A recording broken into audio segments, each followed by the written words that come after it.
So picture this. You're just sitting at your desk, maybe you're stuck in traffic, or even just lying in bed, right?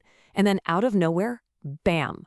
Your heart starts pounding, your chest gets super tight, and your thoughts just completely spiral out of control. Take a look at our totally frazzled stickman test subject here, pacing back and forth with all those squiggly action lines everywhere. Yeah, we've all been there. That is exactly what anxiety feels like. It just strikes without warning. And honestly, in those overwhelming moments, trying to use some complicated coping strategy, it feels absolutely impossible. But what if I told you that your body actually comes pre-packaged with a set of built-in override switches? Seriously, switches that are specifically designed to shut down panic in under 5 minutes. So welcome to this explainer. Today, we're going to build your ultimate rapid relief resilience toolkit. We're not just going to throw a list of things to do at you. We are really going to dive into the science of exactly why these 10 techniques actually work. First things first, to really understand anxiety, we got to look at the brain. When panic hits, you enter this state called sympathetic dominance. It is that dreaded fight or flight mode. Basically, your brain's fear center, the amygdala, just goes completely hyperactive. Your breathing gets super shallow, your heart pumps way faster, your thoughts start racing. Basically, everything feels like a literal life or death emergency, and your brain is just screaming at you that you're in danger. But here's the good news. We can actually interrupt this. The whole goal of the tools we're about to look at is to shift your body out of that frantic state and slide it right into a state of deep, calm, parasympathetic resonance. To keep things super simple, we've broken this resilience toolkit down into 3 main buckets. 1, harnessing your breath. 2, grounding your mind. And 3, resetting your body. All right, let's jump right into bucket number 1, harnessing your breath, taking control of the nervous system. So when we get stressed out, our breathing naturally gets really shallow. And when that happens, the tiny air sacs in our lungs, which are called alveoli, actually tend to collapse. Doing some intentional respiration physically pops those collapsed alveoli right back open. Our first technique does exactly this.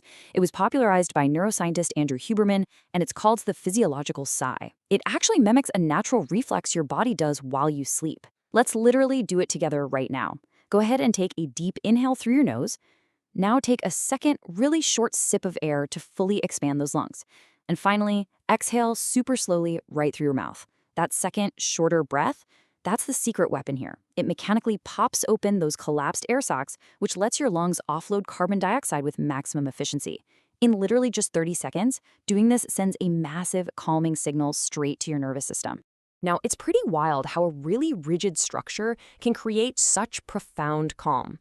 This next one is box breathing, and it's used by everyone from Navy SEALs to top-tier executives.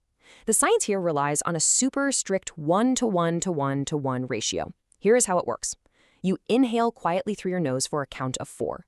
You hold that breath for a count of 4. You exhale through your mouth for 4. And then you hold your breath completely empty for another count of 4. If you just repeat that cycle 4 or 5 times, it brilliantly balances out your oxygen and carbon dioxide levels, all while stimulating that calming parasympathetic nervous system we talked about. Okay, our final breathing technique is all about essentially hacking the longest nerve in your autonomic nervous system, the vagus nerve. You can think of this nerve as your body's biological brake pedal. Because it's physically connected to your vocal cords and the muscles in the back of your throat, any kind of vibrational activity acts as a direct, mechanical way to stimulate it. So you can let out a low, resonant hum on the exhale, you can chant the word Om and actually feel the vibration in your chest, or, and I know this sounds a bit ridiculous, but it genuinely works, vigorously gargle a glass of water right at your desk. Just 5 to 10 rounds of this increases your vagal tone and shifts you right back to a state of safety. Moving on to category number 2, grounding your mind, forcing a prefrontal takeover. Notice how our stickman is already looking a little less frazzled as we move into these mental strategies. So when anxiety hits, it is so easy to catastrophize. To stop this in its tracks, therapists love to use the 5-4-3-2-1 grounding technique. Now, this is not just a distraction. It literally forces your brain to identify environmental stimuli through your 5 senses. You name 5 specific things you can see, maybe the way the sunlight is hitting your coffee cup. Then 4 things you can touch, like really paying attention to the physical weight of your body in your chair. 3 things you can hear, maybe a distant air conditioner humming. 2 things you can smell, and 1 thing you can taste. Because this exercise demands so many complex cognitive resources from your prefrontal cortex, your hyperactive amygdala simply cannot compete with it. So the fight or flight response has to deactivate. But hey, sometimes 5, 4, 3, 2, 1 just feels like way too much math during acute panic, right? If that's the case, enter the 3-3-3 rule. You just name 3 things you see, 3 things you hear, and physically move 3 body parts, like rolling your ankles or shrugging your shoulders. Moving actively engages the motor cortex, which helps release that physical freeze tension we get, and the data behind this is honestly incredible. Combining intentional movement and grounding with deep breathing has been shown to reduce acute symptoms by up to 60% in just 5 minutes. Our final mental tool here is affect labeling, which is pretty widely known as naming it to tame it. It is just the simple act of putting your feelings into words. Now, I know it might seem a little counterintuitive to focus on the anxiety, but linguistic categorization acts as a literal circuit breaker in your brain. Functional MRI studies actually show that neutrally stating something like, I am experiencing anxiety right now, actively decreases activity in the amygdala while bumping up that logical prefrontal activity. Basically, you're creating cognitive diffusion. You put distance between yourself and the emotion, and you turn it into a mere data point rather than a massive survival threat. All right, finally, let's get into category 3, resetting your body, somatic signals of safety.